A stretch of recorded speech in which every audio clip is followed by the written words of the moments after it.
आजच्या बैठकीचा प्रमुख जो काही अजेंडा आहे त्याच्यामध्ये SIR साठी जी काही मुदतवाढ मिळालेली आहे आणि प्रत्येक वॉर्डमध्ये प्रत्येक गावामध्ये BLOच्या सोबत BLNची जी काही जबाबदारी आहे ती प्रभावीपणे त्याचा अंमलबजावणी झाली पाहिजे। पात्र मतदार राजांची नावं आपल्या मतदार यादीत समाविष्ट कसे होतील त्या दृष्टिकोनातून पाठीमागच्याच काळामध्ये माननीय शिवसेनेचे मुख्य नेते एकनाथजी शिंदे साहेबांनी सर्व पदाधिकारी लोकप्रतिनिधींना जे आदेश दिलेले होते तर त्याची प्रभावी अंमलबजावणी झाली पाहिजे हा प्रमुख विषय आजच्या बैठकीचा होता। त्याच्यासोबतच पक्ष संघटना बांधणीच्या संदर्भामध्ये आज या ठिकाणी आढावा घेण्यात आला आणि मग ज्या काही समित्यांवर पदाधिकारी लोकप्रतिनिधींची नावं द्यायची आहेत त्याही संदर्भामध्ये सर्व प्रमुख पदाधिकाऱ्यांच्या उपस्थितीमध्ये आज आढावा संपन्न झालेला आहे। दादा येत्या काळामध्ये काय कुठल्या पद्धतीचं कामकाज होणार आहे? कारण नाशिक शहरात आपण सध्यामध्ये आहोत, शहरातील खड्ड्यांचा प्रश्न मोठ्या प्रमाणात असतोय। 2 दिवसापूर्वी राज ठाकरे येऊन गेले, तुमच्यावर टीका करून गेले। 8 दिवसांनी संजय राऊत येणार आहे, ते देखील नाशिक महानगरपालिकेवर मोर्चा काढणार आहेत। तर अशा वेळेस आपला पक्ष म्हणून आपली जबाबदारी पण आहे ना, आपली भूमिका काय आहे? बघा, काही वस्तुस्थिती आपल्याला स्वीकाराव्या लागतील। आता ही वस्तुस्थिती आहे की खऱ्या अर्थाने यातली काही कामं यापूर्वी सुरू व्हायला पाहिजे होती, आपल्याला नाकारता येणार नाही। आता येणाऱ्या कुंभमेळ्याच्या पार्श्वभूमीवर मला वाटतं की आतापर्यंतच्या नाशिकच्या इतिहासामध्ये पहिल्यांदाच आपल्याला एवढ्या मोठ्या प्रमाणात कामांना पण त्या ठिकाणी मान्यता मिळालेली आहे आणि आपण म्हणता त्या पद्धतीने अनेक ठिकाणी ही कामं त्या ठिकाणी प्रगतीपथावर आहेत।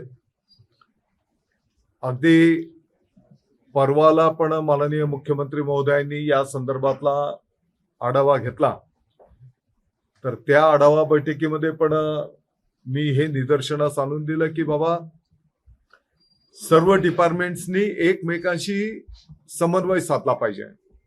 आता उदाहरणार्थ एखाद्या रस्त्याचं जर काम सुरू करायचं आहे तर त्याला संबंधित इतरही जे डिपार्टमेंट्स आहेत, मग गॅसच्या पाईपलाईन टाकल्या जात आहेत, काही ठिकाणी केबलचा विषय, काही ठिकाणी पाणी पुरवठ्याचा विषय आहे, मग पोलीस प्रशासनालाही जर आपण सोबत घेतलं मग त्या ठिकाणी त्या कामाच्या कालावधी करता आपण त्याला बायपास रस्त्यांची कशी उपलब्धता करून देऊ शकतो, काही रस्ते काही कालावधी करता वन वे कसे करू शकतो आणि म्हणून काही ठिकाणी आता एकाने पाईपलाईन करता रस्ता खोदला तर किमान त्याने तो तातडीने त्याला बुजवणं, त्याची सगळी डागडुजी करून व्यवस्था करणं ही त्याची पण जबाबदारी आहे। आणि मग आपण पाहिलंय की मोठ्या प्रमाणात पाऊस पण झाला आणि त्याच्याने खड्डे पण निर्माण झाले आणि काही दुःखद दुर्दैवी घटना पण झालेल्या आपल्याला मान्य करावे लागतील।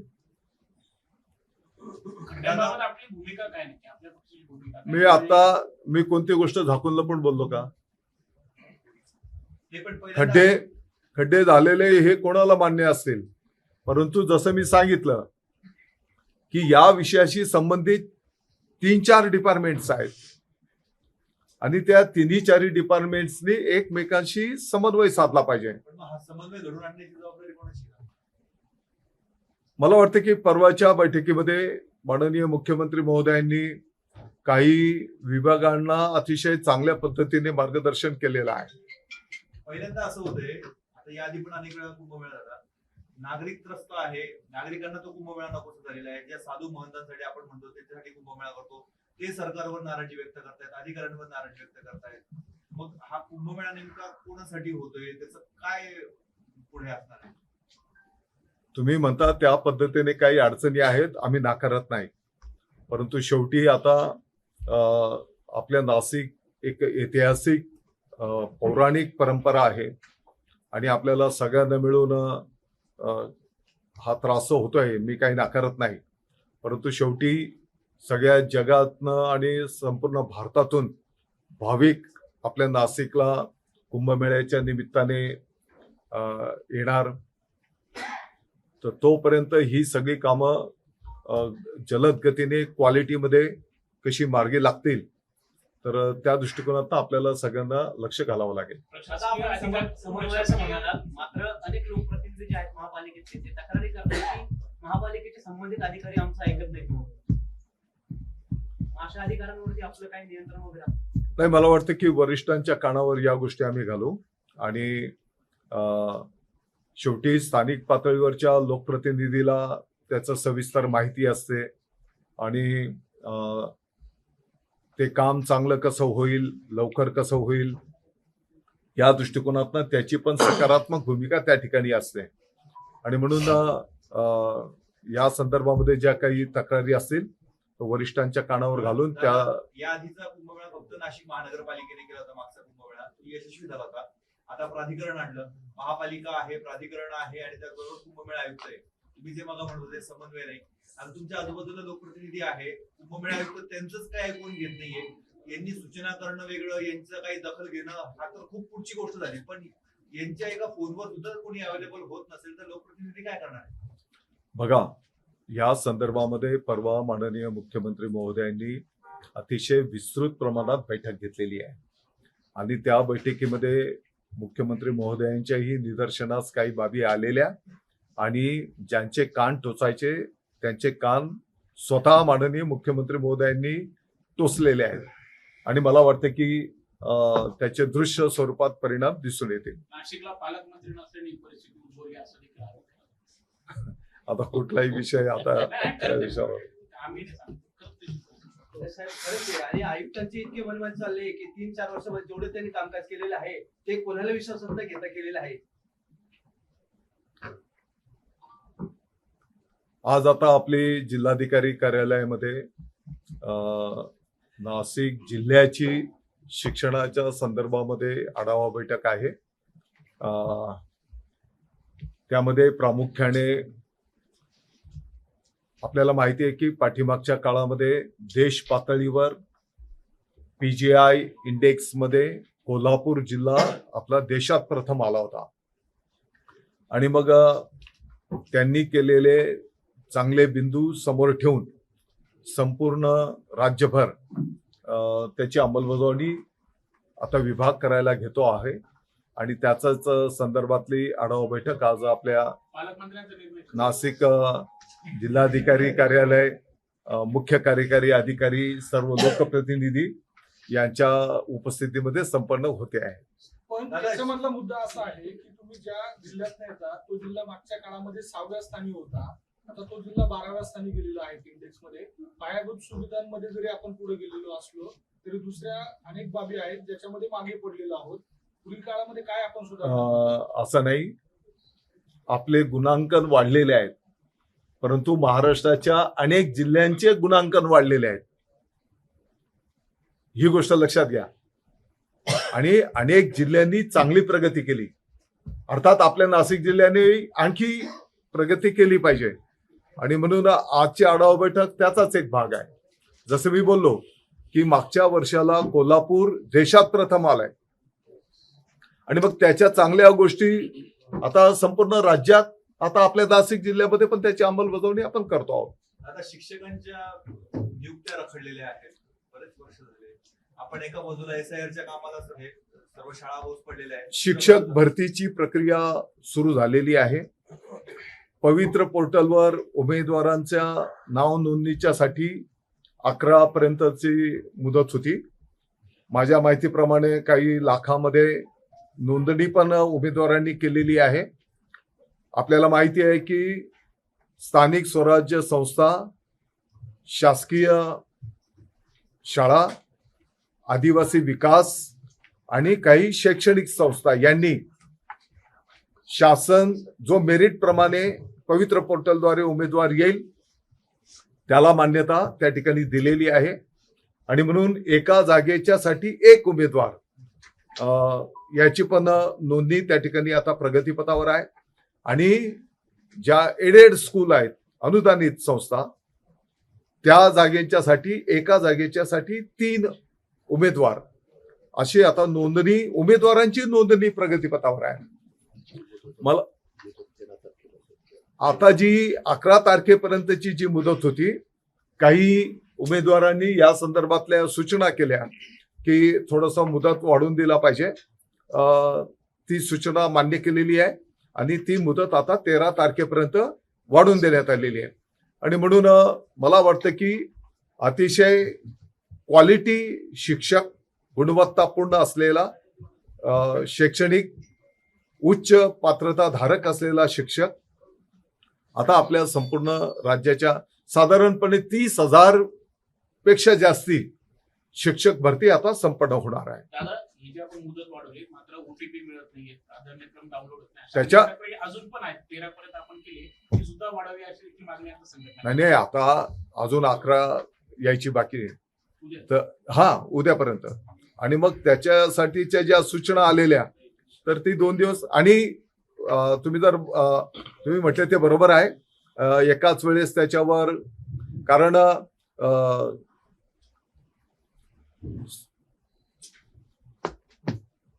शासकीय जागेंच्यासाठी त्याला 50 चॉईस आहेत आणि एडेडच्या साठी 100 चॉईस आहेत म्हणून तिकडे लोड येत होता वस्तुस्थिती आहे आणि म्हणूनच ही मुदत वाढवून दिलेली आहे. क्रीडा शिक्षकांचे पण होणार आहे. बरोबर. याच्यामध्ये कला क्रीडा या शिक्षकांना पण प्राधान्य देण्यात आलेलं आहे. त्याच्यामधलेही जे काही प्रकार आहेत कलेमध्ये काय प्रकार आहेत त्यांना त्या ठिकाणी स्थान देण्यात आलेलं आहे. काही ठिकाणी इंग्रजी शिकवण्याच्यासाठी ते गुणवत्ता असलेल्या शिक्षकांची मागणी करण्यात आलेली आहे. ते पण त्यांनाही संधी त्या ठिकाणी देण्यात येते आहे. काही जे खेळाडू आहेत की त्यांनी आपल्या राज्याचं आपल्या देशाचं नाव मोठं केलेलं आहे आणि ते जर याच्यात येऊ इच्छित असतील त्यांनाही त्या ठिकाणी संधी देण्यात येते आहे. काही माजी सैनिकांच्या साठी पण जागा राखून ठेवण्यात आलेल्या आहेत. आता 2 दिवसापूर्वी नाशिकमध्ये काँग्रेस आणि एनएसयूचा मोर्चा पार पडला.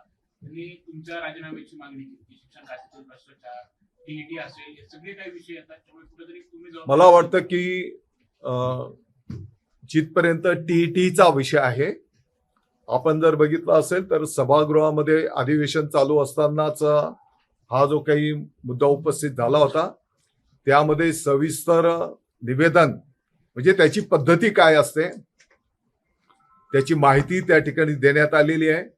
मागच्या काळामध्ये काही लोकांनी आंदोलन केलेलं होतं तुम्ही बघितलेलं आहे. जे आंदोलनकर्ते होते कदाचित त्यांना पूर्ण माहिती त्या काळात मिळालेली नव्हती. त्यांच्याशी 1-1.5 तास संवाद त्या ठिकाणी साधण्यात आलेला. त्यांना सर्व जी काही पद्धती आहे ती त्या ठिकाणी त्यांना समजून सांगण्यात आली आणि त्यांचं समाधान त्या ठिकाणी झालेलं आहे.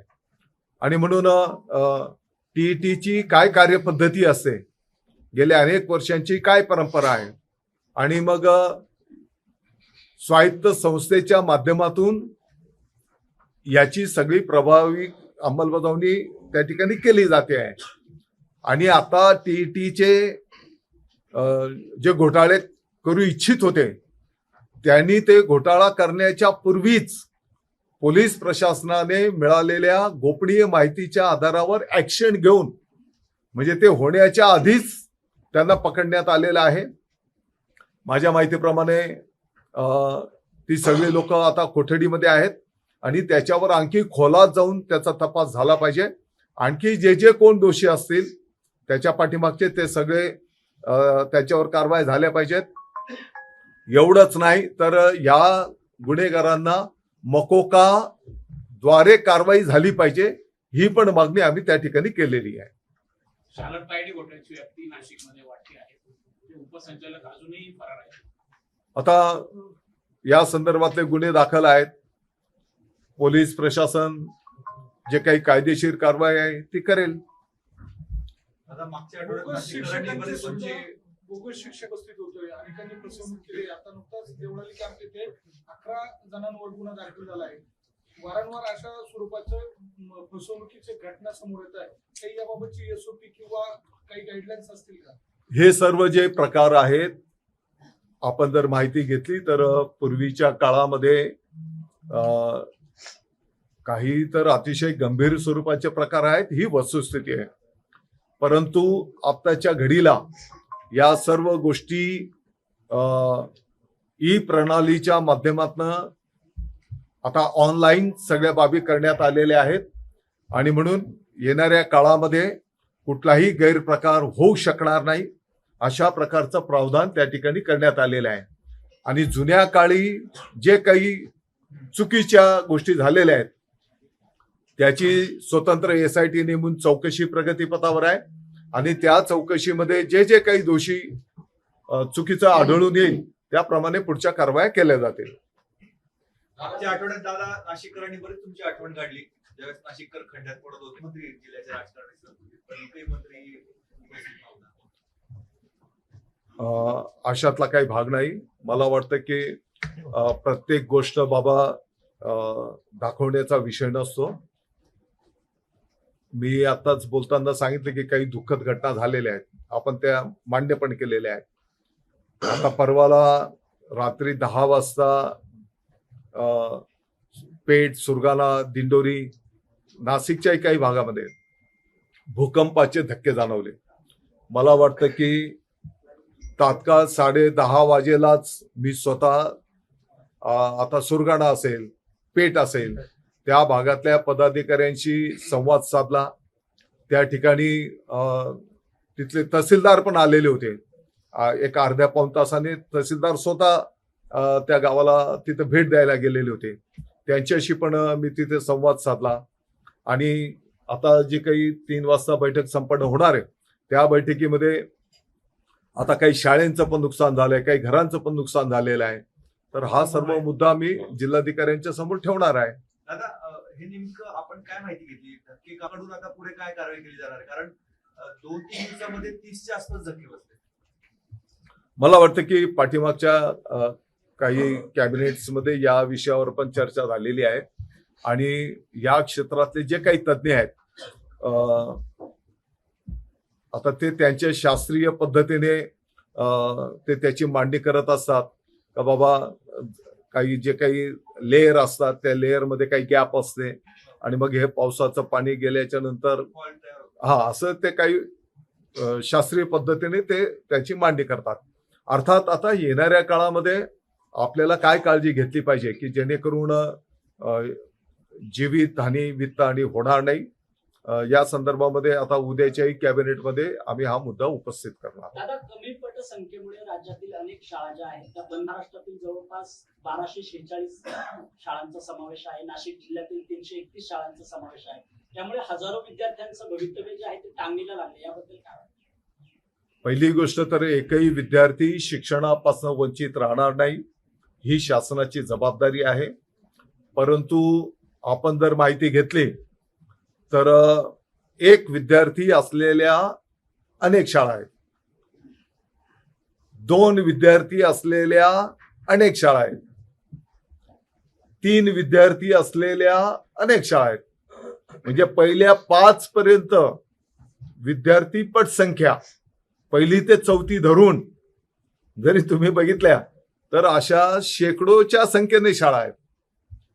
अर्थात तिथली पटसंख्या वाढली पाहिजे. हे काही आताचेच नाहीये, हे फार वर्षांच्या पासूनची ही आकडेवारी आहे. आणि म्हणून चालू वर्षाला जर आपण बघितलं असेल तर मग जिल्हा परिषद असेल, आता महानगरपालिकेचा मी आढावा घेतला, चालू वर्षाला आपल्या या स्थानिक स्वराज्य संस्थेची पटसंख्या वाढलेली आहे. परंतु जसं आता नवीन शाळा उघडते तर काही लोकांचा कल तिकडे जातो आणि म्हणून ज्या रुटीन शाळा आहेत त्यांची शेवटी हे विद्यार्थी तिकडे गेले म्हणजे इथली पटसंख्या कमी झाली. तर शेवटी जिथे चांगली गुणवत्ता मिळेल तिथे पालकांचा कल आपल्या पाल्यांसाठी राहणारच आहे. आणि म्हणून आपली गुणवत्ता कशी वाढवता येईल या दृष्टिकोनातून विभाग काम करतो आहे. अनेक अनधिकृत शाळा आहेत त्या बंद केल्यानंतर अशा विद्यार्थ्यांच्या अनुषंगाने आपण काय करतो? ज्या ठिकाणी अनधिकृत शाळा आहेत त्यांना म्हणजे वर्षभर आधी नोटीस दिली जाते की जेणेकरून त्या विद्यार्थ्यांचं नुकसान ते खूप शेकडोच्या संख्येने आहे. तर शेवटी ते विद्यार्थ्यांचं शैक्षणिक नुकसान होणार नाही याची पण आपल्याला काळजी करावी लागते आणि म्हणून वर्षभर आधी त्यांना नोटीस दिली जाते. त्याच्यातनं त्याने कागदपत्रांची विहित पूर्तता केली तर त्या ठिकाणी त्यांना मान्यता दिली जाईल. परंतु वारंवार सूचना देऊनही जर त्यांनी ते फॉलो केलं नाही तर अशा शाळेंवर कारवाई केली जाते. दादा, आपण आता भूकंपाचं म्हणून ते राजकीय भूकंप देखील होणार आहे.